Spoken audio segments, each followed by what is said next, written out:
ሬስቶራንታት ከፊቶም ኣለዉ ኣባይቲ ክድልሉ ዝጀመሩን ኣለዉ እዚ ድማ ብፍጹም ተቐባልነት የብሉን በዛ ኣገባብ ኣብዘ ሕጋዊ ስራሕ ዝተዋፈሩ ኣስታት 150 ሰባት ኣሲርና ኢና ይብል ሓደ ኡጋንዳዊ በዓል ስልጣን ደቂ ተባዕትዮ ዩጋንዳ ቅሬታ ኣለዎም ኤርትራውያንን ኢትዮጵያውያንን ደቂ ኣንስትዮ ምሳና ክዋሰባ ኣይደልያንን ድማዮም ዝብሉ እዚ ኣብ ትዊተር ዓባ ኣርእስቲ ኮይኑ ዘለዩ ኣብዚ ጉዳይ እንታይ ርኢቶለኪ ብምባል ከዓ ሓንቲ ኡጋንዳዊት ንሓንቲ ኤርትራዊት ኣብ ሓደ ፖድካስት ተሓታ ካልእ ኡጋንዳዊ ከዓ ንሓደ ኤርትራዊ ኣብ መንገዲ ብምርካብ ኣብ ኡጋንዳ ሓፍትን ተትህልወካ እሞ ሓደ ጸሊም ኡጋንዳዊ ክምርዓዋ ምስ ደሊ ምፍቐድ ካላዶ ብምባል ክሓትት ተሰምዖ እዚ ትዕዘብዎ ዘለኹም ቦታ ኣብ ኤርትራ ወይ ኣብ ኢትዮጵያ ኣይኮነን ቅድሚ 2 ዓመታት ኣብ ርእሰ ከተማ ኡጋንዳ ካምፓላ ቤተ ክርስቲያን ቅዱስ ገብርኤል ክምረቕ እንከሎ ዝተረኽቡ ኤርትራውያን ኢትዮጵያውያንን ምእመናን እዮም እዚ ድማ ኣብ ኡጋንዳ ካምፓላ ዝርከብ ቤተ ክርስቲያን መድሃኒ ዓለም እዩ ነዘን ቤት እምነታት ብምርኣይ ጥራይ ክንደይ ዝኣኽሉ ተኸተልቲ ናይቲ እምነት ኣብ ካምፓላ ይነብሩ ይህልው ኢልካ ንምግማት ብርግጽ ቀሊል እዩ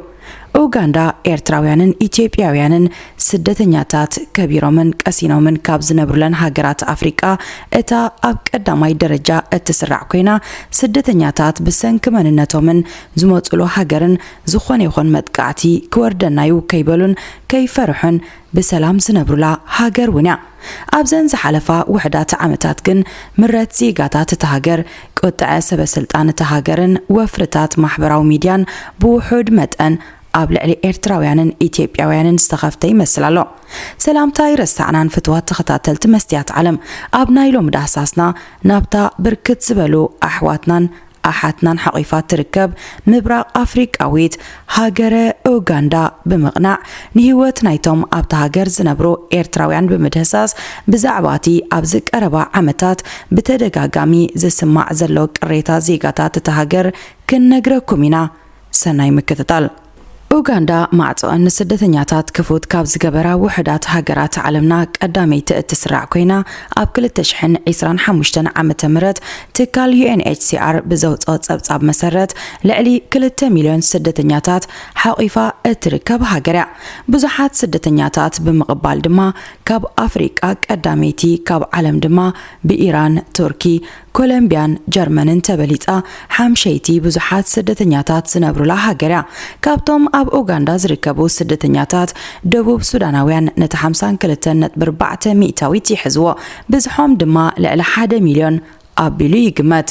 ዜጋታት ዲሞክራቲክ ሪፐብሊክ ኦፍ ኮንጎ ከዓ ናይ 32.9 ሚእታዊት ብዝሕለዎም ኣዝዩ ልዑል ብዝሕ ዘለዎም ናይ ሶማል ብሩንድን ሱዳንን ዜጋታት እውን ኣብ ኡጋንዳ ተዓቂቦም ይርከቡ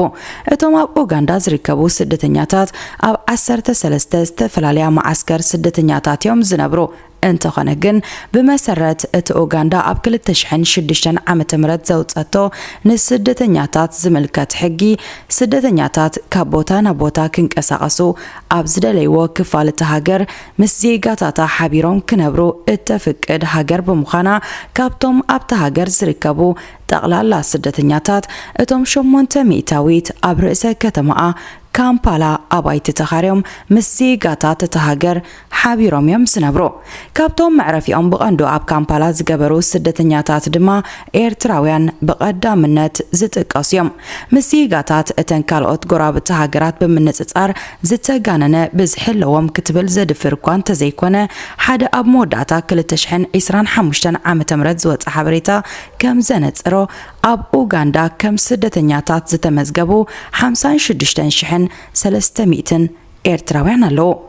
ኣብ ካሳንጋ ካባላጋላ ቦንጋ ዝተባህሉ ናይ ዞባ ማኪንዴ ሰፈራት ድማ ብብዝሒ ይነብሩ ኤርትራውያን ካብ ነዊሕ እዋናት ሒዞም ኣብ ኡጋንዳ ክነብሩ ዝጸንሑ እኳ እንትኾኑ ቀንዲ ዋሕዚ ኤርትራውያን ስደተኛታት ናብ ኡጋንዳ ዝተመዝገበ ግን ድሕሪ 2020 ዓመተ ምህረት እዩ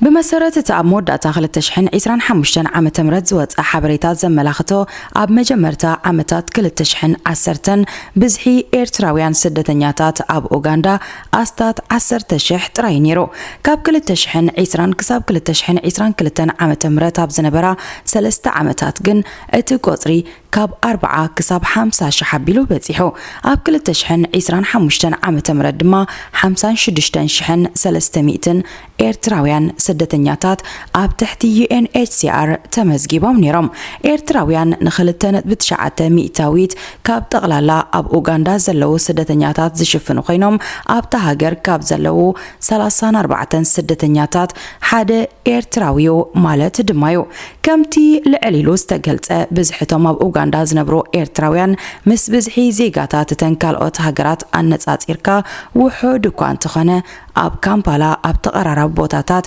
اكبيلهم سلازنبرو جن كابتوم كالوت سدتنياتات فلي بزبله قوليحهم يرأيو أبتا تسديدهم لازلو هاجر بدهوتات نابران مسجار لعلن تحتن زبلو مخانهم أب معقوبي كامبتات كاب معقوب حق تهاجر زفك دلهم بمخانو نابزة فلاليو كفالات أوغندان داتن كساقسو أب نقداوين سرحات مستافهم بحبر قربتهم يخون بميلا النبابرهم كاب كالوت فلي مبالهم بقليلو أب عيني كم زعتو كاب زقابراميو بفلاي دمان حد حدوم أب زقابروا زرربات قانقا تقرنيا زتقامو مخانوم كم اون أبتن ننقدي زخفتون تكالات عدراشان سمن تكالاتهم نمحبار أب زتخلوام بانرات بقانقا ديوم زتصحفو مخانوم وحدات تنكالو أزيوم بزحات كمسلو بزيغاتات التهاجر بقلطوف كل الليون كاب زقابراميو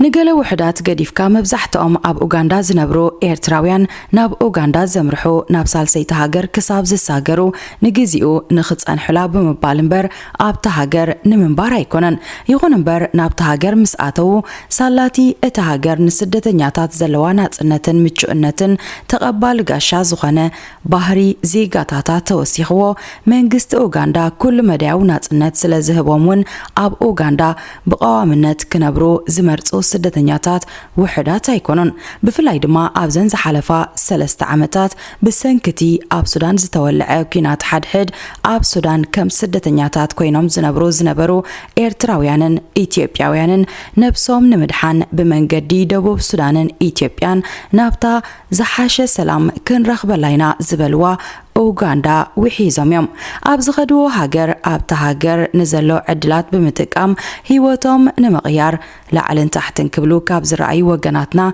وحدات زي بحالو نت أوغندا زفترت لهم نايسراح عدلات مزميزهم هيوتهم من هيوت سدرابيتهم من نمغيار يتسعرو إذا جن لوم زجمرة يكونن إيرتراويان أبزا نسدتنياتات متشت تباهيلا اتقلت أوغندا كنبرو كابز جمرو بركت زبالو عامتات تغطيرهم هلو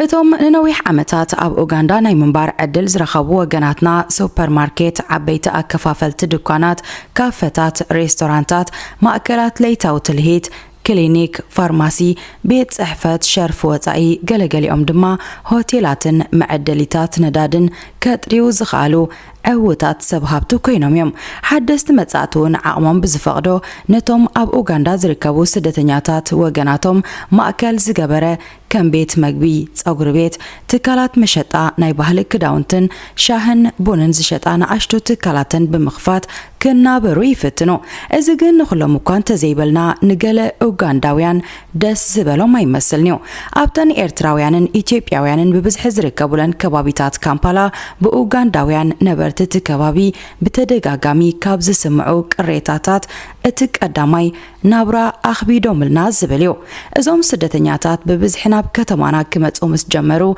جزا كراي كبيرو نساتهم كابتهم أوتا هاجرات سنبرو أحواتهم من أزمادهم من جنزب بقليلو سلازرخبو نعنا وصيام نجزانان تكالاتنان بخبر واقعي كاريلو بيزنسنا وسيدوم نهاجرناون وريروما زبل قريتاتات مسمع لومي لمود ناخوني متسالو እዚ بتحيم زسمع زنبرك قريتا أبزن زحلفا وحدات عمتات أب مدبرات تلفزيون تهاجر أب محبراو ميديا كابو حليفو بسبب سلطان منجست كي ترفه بعوتا كسمع جمير له كابتوم أبزك أربع جزي قطع أمز جلتو أكلات منجستي منيستر قديات وشت هاجر أوغندا حديو موندي سيمون وهابك المنيستر قديات وشت هاجر أوغندايو أب أوغندا أبزي حقاو نتفتات زساتفو إيرتراويانن إثيوبياويانن بزيحهم كم زلو دماي زغلط ابزي حقاو نطفتات زتساتفو سدتنياتات هادينكا نمحاز ابز تجبر وفري 150 زي حقاويان والقسبات كم زحازو بمغلاص اتوم سدتنياتات بزي حقاو اغباب ريستورانتات كفيتوم كنقدو اب مشطا ابايتن دللا غزا كراين كساتفو بمركابهم كم زتاسرو دما وسيخو يحبر اتمررتات جن بززبق عينبرن منالباتون ايرتراويانن اثيوبياويان دق انستيو قنجنان ገለን አሽቶ ጸገማት ከየምጻለን አይተረፈን ምክንያቱ ደቅ ተባዕትዮ ኡጋንዳ አፋውጽዮም ክብልዎ ዝስምዑ ሓደ ቅሬታ ኣለዎም ኣብ ሃገርና እናነበሩ ምሳና ክትሓወሱ ኣይደልዩንም ምስ ኣዋልዶም ሓዳር ክንመስረት እንደል እኳ እንተኾና ንሳተን ግን ፍቓደኛታት ኣይኮናን ንሓድሕዶም ጥራዮም ዝዋሰቡ ዝብሉ ቅሬታታት ከዓ ካብዘን ውሕዳት ዓመታት ጀሚሩ ብዓውታ ዝደጋገም ዘለዩ ነዚ ከረጋግጾ ዝደለዩን ክመስሉ ድማ ገለገለ ኡጋንዳውያን ዩቲዩበራት ኣብ ጎደናታት ንዝረኽቦም ኤርትራውያንን ኢትዮጵያውያንን ኡጋንዳዊ ወይ ኡጋንዳዊት ምተመርዓኹምዶ ብምባል ይሓትዎም እዚ ብርግጽ ዘሰክፍ ተርእዩ ስደተኛታት ንሕጊ ስርዓተን ነባብራን ማሕበራዊ ክብርታትን ናይታ ዝነብሩላ ዘለዋ ሃገር ከኽብሩ ግዴታ ዘለዎም እኳ እንተኾነ ዝምድናታት ፍቕርን ሓዳርን ግን ውልቃዊ ምርጫ እምበር ብመልክዕ ወፍሪ ክኸውን ዝኽእል ኣይኮነን ብዘይካዚ እዞም ወገናት ካብ ኩናትን ውትህድርናን ብምህዳም ነብሶም ንምድሓን ዝተሰደዱ ብዛዕባ ፍቕርን ሓዳርን ክሓስቡ ዝኽእሎም ዝተረጋግአ ህይወት ዘይመስረቱን ቀንዲ ዕላምኦም ኣብታ ጽባሕ መንበሪትና ክትከውንያ ዝብልዋ ሃገር ከምብሮም ዝኽእል መንገድታት ኣብ ምጽራግን ዘተኮረዩ ዝተረጋግአ ህይወት እንተ ዝነብሮም ውን ኣብ መንጎዞም ክልተ ህዝብታት ዘለዉ ናይ ባህልን ቋንቋን ፍልልያት ኣቃሊልካ ዝረአዩ ይኮኑን በዚ ምኽንያት ኣብቲ ዝዓበኻሉ ባህሊ ቋንቋን ሃይማኖትን ዝምርኮስ ህይወት ምምስራት ኣብ ኡጋንዳ ጥራይ ዘይኮነ ኣብ መላእ ዓለም ዝነብሩ ሓበሻ ዝፍለጥሉ መግለጺ እዩ እዚ ብደቂ ተባዕትዮ ኡጋንዳውያን ክስማዕ ጀሚሩ ዘሎ ቅሬታ ኣብ ኡጋንዳ ኣብ ዝርከብ ሓደ ፖድካስት ቃለ መጠይቕ ኣብ ምግባር ንዝነበረት ሓንቲ ሓፍትና ብመልክዕ ሕቶ ቀሪቡላ ነይሩ ደቂ ተባዕትዮ ኡጋንዳ ቅሬታ ኣለዎም ኤርትራውያንን ኢትዮጵያውያንን ደቂ ኣንስትዮ ምሳና ክዋሰባ ኣይደልያንን እዮም ዝብሉ እዚ ከዓ ኣብ ትዊተር ኣብ ማሕበረሰብ ኡጋንዳውያን ኣብ ኣርእስቲ ፈጢሩ ዘለዩ ኣብዚ ጉዳይ እንታይ ርኢቶለክ ዝብል ሕቶ ዝቐረበላት ሓፍትና ነቲ ብልሕን ምስትውዓልን ዝመልኦ መልሳ ከምዚ ብምባል ተቕርብ ፈጺሞም ኣይዋሰብንዮም ክትብል ኣይትኽእልኒኻ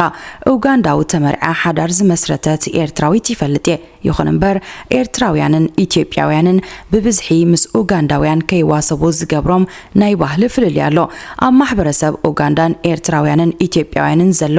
ናይ ሓዳር ርድኢት ዝፈላለዩ ማሕበረሰብና በቲ ጥብቂ ዝኾነ ባህልን ሃይማኖትን ተቐይዱ ዝኸይድ ኣብ ሃገርና ንሓደ ሰብ ስለ ዝፈተናዮ ጥራይ ኣይንምርዓውን ኢና ፍቓድ ስድራ ቤትናውን ክንመልእ ኣለና ኣብ ሃገርና መውስቦ ዓበይትን ለባማትን እዮም ዝመርሕዎ መብዛሕትኡ ግዜ ምስ እንፈልጦም ሰባት ጥራይ እንዋሰብ እውን በዚ ምኽንያት እዩ ብምባል ከዓ ትምልስ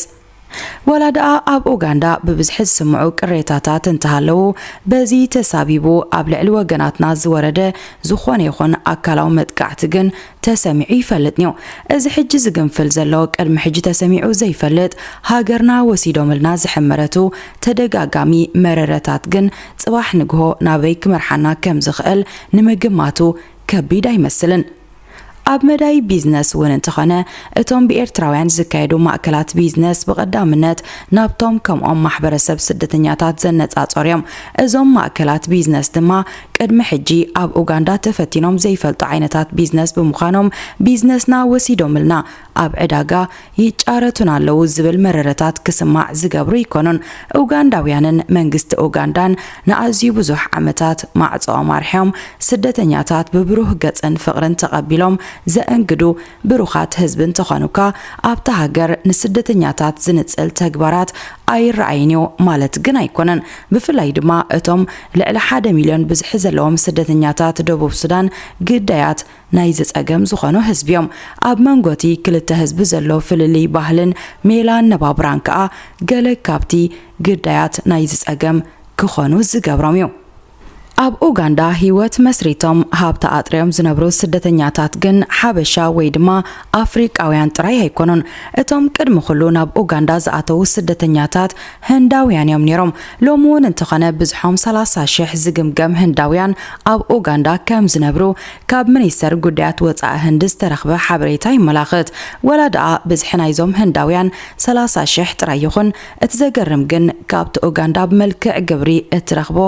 ዓመታዊ ኣታዊ ነቲ 60 ሚእታዊት ህንዳውያን እዮም ዝኸፍልዎ። እዚ ቁጥሪ ድማ ህንዳውያን ማዕረ ክንደይ ንቁጠባ ኡጋንዳ ተቆጻጺሮምን ኣጽኒዖም ሒዞምን ከም ዘለዉ ዘርኢ እዩ። ኣብቲ ትካል ፎርብስ ዓመታዊ ዘውፅኦ ዝርዝር ኣስማት ዝሃብቶም ውልቀ ሰባት ሃገራት ዓለም ንዝርዝር ኣስማት ኡጋንዳ ዝመርሕዎ ናይ ህንዲ መበቆል ዘለዎም ኡጋንዳውያን እዮም። ህንዳውያን ኣብቲ ኡጋንዳ ኣብ ትሕቲ መግዛእቲ እንግሊዝ ዝነበረትሉ ኣብ 19 ክፍለ ዘመን ኣብቲ ኣብ ኡጋንዳ ዝዝርጋሕ ዝነበረ ናይ ባቡር መስመር ጉልበታዊ ስራሕ ንምስራሕ እዮም ናብ ኡጋንዳ ኣትዮም። እቶም ናይ ጉልበት ሰራሕተኛታት ድማ ነቲ ኣብ ኡጋንዳ ዝነበረ ናይ ስራሕ ዕድል ብምዕዛብ ንሃብታማ ጉጅራት ክረብሕሉ ዝኽእሉ እንተኾይኖም ሕሹኽ በልዎም። እቲ ሓበሬታ ዝበጽሖም ብርክት ዝበሉ ነጋዶ ጉጅራት ድማ ናብ ኡጋንዳ ወሓዙ። ቁጽሮም በርኪቱ ኣብ ንግዲ ፍሉይ ሞያ ኣብ ዝደልዩ ስራሓትን ኣብ ምምሕዳራት መግዛእቲ እንግሊዝ ብምስታፍ ናይ መንግስቲ ሓላፍነት እናወሰዱን ክሰርሑ ጀመሩ። እዚ ድማ ኣብ ኡጋንዳ ዝሓሸ ህይወት ክምስርቱ ትካላቶም ከስፋሕፍሑን ንንግድን ቁጠባን ኡጋንዳ ንኽቆጻጸሩን ማዕጾር ሒውሎም። ኣብቲ ግዜቲ ካብቲ መንግስቲ ኡጋንዳ ካብ ግብሪ ዝረኽቦ ኣታዊ እቲ 90 ሚእታዊት ካብ ህንዳውያን ነጋዶ ይዝእከብ ነይሩ። ኣብ 1962 ዓመተ ምህረት ግን ነገራት ክቀያየሩ ጀመሩ። ኡጋንዳ ካብ መግዛእቲ ስርዓት እንግሊዝ ነፃ ወፀት። እቲ ኣብ 1971 ዓመተ ምህረት ንቀዳማይ ሚኒስተር እቲ ሃገር ነበር ሚልተን ኦቦቴ ብዕልዋ መንግስቲ ካብ ስልጣኑ ኣልዩ ስልጣን ዝተቆጻጸረ ኢድ ኣሚን ዳዳ ድማ ኣብ ልዕሊ ህንዳውያን ፍሉይ ጽልኢ ዝነበሮ መራሒ ነበረ። መጻውቲ ደም ቁጠባና ብምባል ከዓ ይገልጾም ነበረ። ህንዳውያን ነቲ ብልዕልና ተቆጻጺሮሞ ዝነበሩ ቢዝነሳት ናብ ኡጋንዳውያን ንኽመልስዎ ዝዓለመ ቁጠባዊ ኪናት ድማ ኣወጀ። ቀንዲ መሳርሕቲ ኪናት ድማ ንህንዳውያን ካብ መሬት ኡጋንዳ ምብራር ነበረ። ከም ውጽኢቱ ኣብ 1972 ዓመተ ምህረት ኢድ ኣሚን ዳዳ ህንዳውያን ኣብ ውሽጢ 9 መዓልታት ሳንጣኦም ጠርኒፎም ካብ መሬት ኡጋንዳ ንኽወፁ ኣዘዘ። ነዚ መምርሒ እሽሽ ብምባል ካብቲ ሃገር ዘይወፁ ህንዳውያን ከቢድ ጸገም ከጋጥሞም ምዃኑ ብሬድዮታት እቲ ሃገር ብምግውሑ ከዓ 76,000 ህንዳውያን ካብ ኡጋንዳ ብምውፃእ ብብዝሒ ናብ እንግሊዝን ካናዳን ሃደሙ። እዚ ድሕሪ ምዃኑ ድሕሪ 14 ዓመታት ኣብ 1986 ዓመተ ምህረት ድሕሪ ምእላይ ኢድ ኣሚን ዳዳ ስልጣን ዝተቆጻጸረ ናይ ሎሚ ፕሬዚደንት ኡጋንዳ ዮዌሪ ሙሴቬኒ ድማ ምስ ፖሊሲ ኢድ ኣሚን ዳዳ ዝቃረን ኣመራርሓ ነበሮ። ስልጣን ምስ ተቆጻጸረ ከዓ ንተግባራት ኢድ ኣሚን ብምኹናን ነቶም ኣብ ቁጠባ ኡጋንዳ ዓብ ኣስተዋጽኦ ዝነበሮም ዝተባረሩ ህንዳውያን ናብ ኡጋንዳ ክምለሱ ብወግዒ ጻውዒት ተቕረበሎም። ከም ውጽኢቱ ብርክት ዝበሉ ህንዳውያን ናብ ኡጋንዳ ብምምላስ ኣብ ርእሰ ከተማ ሃገር ካምፓላን ኣብታ ካልአይቲ ዝዓበየት ከተማ ኡጋንዳ ዝኾነት ጂንጃን ብብዝሒ ክነብሩ ጀመሩ። ሎሚ እውን እንተኾነ ኣብ ቀንዲ ቁጠባዊ መዳያት እቲ ሃገር ብፍላይ ድማ ኣብ ንግዲ ኢንዳስትሪን መዳይ ባንክን ህንዳውያን ልዕልና ብምሓዝ ነቲ ቁጠባ ኣብ ምዝዋር ይርከቡ። ኡጋንዳ ኣብ ምብራቕ ኣፍሪቃ ትርከብ ኣስታት 51 ሚልዮን ዜጋታት ዘለዋ ሃገር እያ። ብዛዕባ ኡጋንዳ ብዙሕ ዘይትፈልጡ ምስ ትኾኑ እውን ኣስማት እቶም ፍሉጣት መራሕታ ሰሚዕኩም ግን تفلط تخانيخم إيد آمين دادان يويري موسيفيني كاب شحن شعات تميتن 86 عام تمرت جميرو نزحالف 4 عامتات نهاجر أوغندا كم بريزيدنت كوينو ممراح زركب ود 81 عامت شماغليو بمسارتتي أبطرخ للتشحن 26 عام تمرت زتخايدة بريزيدنتاو مرتقا هاجر أوغندا مو يويري موسيفيني 71.6 مئتاوي تدمت بمركب زتعوتلو دما كساب كل تشحن 31 عام تمرت نتهاجر بريزيدنت خينو كمرحة تثبيتي جبرلو إيد آمين دادا دما أب أفريقيا كابز ترأيو أزارب تمرحتي اتك أداماي كوينو كاب شحن شعات تميتن 71 كساب شحن شعات تميتن 79 عام تمرت نأوغندا نشمونت عامتات مريحوا إيد آمين سقاسب كم زبلع زقلت بمعرابوين زتماهزة بروبوغندا سمعكم تخانيخم نت بروبوغندا نجزيو قديفنا نقل كابتوم إز مرحي زفلت اللوم نقرات وسكنبللكم اتك أداماي بزحي زنبرو معرقاتيو بغمز السعب دماي نباب كبور نهيوت زمنو بريزيدنت فيلد مارشال على حجي دكتور إيد آمين دادا ناي فيكتوريوس كروس ديستنغويش سيرفيس أوردر وناني ميليتاري كروس أراويت مدرن قويتا عساتات بحرن دمساسي مجزات إنجليز أب أفريقيا بحافشا بفلاي دما أب أوغندا بزبل تزرزيرو زي ودا معرق زتوع مراحين يرو إيد آمين قدم بريزيدنت أوغندا مخانو فلوت تقواساتين حنبا ساينين يرو كابشحن شعات تميتن 51 كسابشحن شعات تميتن 60 عام تمرت نتشعات تخطاتل تعامتات شامبيون مختا قوستي فوكيس ميزان أوغندا زنبرونيو بز مخنيات أب سراويت أوغندا قنون سمزتري وتهدر تاني حدما أزاز سراويت أوغندا كخون كعلا إيد آمين بتقابل على هاجر سكوتلاند زنبرو فلوي فقرون زذكر مراحيو بريزيدنت أوغندا أب زنبرلو جيزيون ننفسو نايمود داتا نقوس سكوتلاند زبل معارق أساكيموان يريو سكوتلاند كاب إنجليز نت أمسواتت نقوس سكوتلاند كخون مخانون أب زتفلالي مدرخات كجلت تسمعيو نزح المون نتن نفسو زهواك اتسال سمن مسرت سجبرت The Last King of Scotland تبل فيلم تسريحة اب كل تشحن 6 عام تمرت نام مرئيت بمغرب نتي كم إيد آمين كوينو زواسا وي تيكر زي تبهل تواسائي شلمات أوسكار بلوز أكتر كعتر أبكي عطيا إيد آمين بتوم زهبهم أزارب ترئيتو تاتون يفلتيو نأمريكاوين تودادر تمرج أزهابور إيتو دما قال كتك أسزخاليو أمريكا حدا بريزيدنت نخت مرز كند زكا بتهالغ سلامنتاي أب رينج أب زقبر وددر قوست السعر بريزيدنت خينو زي مرحا قبل وازاز ملقو مخرلة جيسي يفلتيو بريزيدنت أمريكا نبر ريتشارد نيكسون بقداي واترغيت أب كبيت جنك أب زنبرلو جيزي أبتا نام نيكسون صحافة دبدابي لنفس وكف قبل عليو زقبر زنبرة تغطي بقاربا يكتاتلو كم زنبرة بمقلات اتقداي كفو ملك حيزو أمريكاوين كابهاجرون مس زبار رخاقن أجوخا أنا لخلكا ناب أوغندا تراي متعنبر تخناخينا كم بركة كبل صحافة دبدابة أب جزيو مزارب معكنات زين عالم جيرو زنبريو إيد آمين أب شحن شعات تميتن 79 عام تمرت أب تبعلوز ولعو أب منغو أوغندا تنزانيا استخايدو كينات تسعيرو تنزانيا نرأسه كتما كامبالا دحر مقوصارا هاديمو ناب ليبيا بمخات تحبأ تانيحو منبريو أب سعود عرب بمقبار أب كل تشحن 3 عام تمرت سلطانو كابز قدف أم مبل 24 عامتو كابز عالم بموت تفلع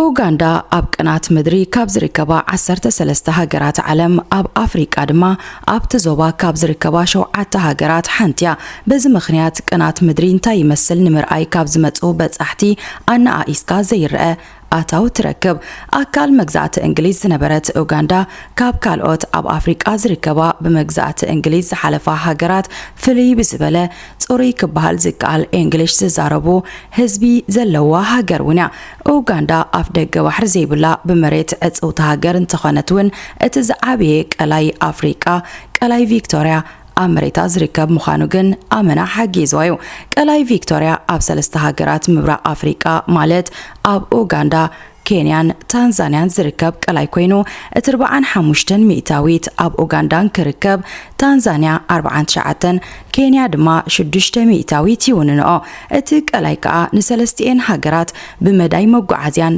ቁጠባን የተኣሳስረን ኡጋንዳ ንኢትዮጵያ ስዒባ ካልአይቲ ዝዓበየት ኣፍራይት ቡን ኣህጉርና ኣፍሪቃ ኮይና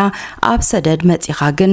ቀዳመይቲ ትስራዕ ንኡጋንዳ ሪፐብሊክ ማቶኬ ብምባል ዝጽውዕዋ ወገናት እውን ኣለዉ ማቶኬ ብቋንቋ ትብርክት ዝበሉ ተዛረብቲ ዘለዎ ቋንቋ ሉጋንዳ ባናና ማለት ኮይኑ ኡጋንዳ በትልዑል መጠን ዘለዎ ናይ ባናና ፍርያታ እትፍለጥ ሃገር ውና ክብራት ተኸታተልቲ መስትያት ዓለም ንሎሚ ዘዳለናዮ ንሃገረ ኡጋንዳን ኣብታ ሃገር ንዝርከቡ ወገናትናን ዝደስስ ትሕዝቶ እዚ ዝተኸታተልኩም ነይሩ ኣብ ቀጻሊ ብዝተፈለየ መደብ ክሳብ እንመጻኩም ሰላም ቅነ